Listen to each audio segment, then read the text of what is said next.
કેન્દ્રીય ગૃહ મંત્રાલયના નિર્દેશ અનુસાર કોઈપણ પ્રકારના હવાઈ હુમલાની સ્થિતિમાં નાગરિકોને સુરક્ષિત રાખવા અને અસરકારક નાગરિક સંરક્ષણ સુનિશ્ચિત કરવા માટે એર રેડ સાયરન સંબંધિત મોક ડ્રીલ યોજવામાં આવી હતી. દેવભૂમિ દ્વારકા જિલ્લાના વાડીનાર ખાતે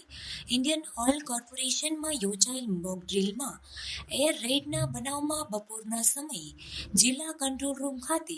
ફોન મારફત આઈઓસીએલ કંપનીના કર્મચારીઓની કોલોનીમાં મકાનો પર હવાઈ હુમલો થવા અંગે જાણકારી મળી હતી, જેના પગલે સાયરન વગાડીને હવાઈ હુમલો થવા અંગે જાહેર જનતાને જાણકારી આપવામાં આવી હતી.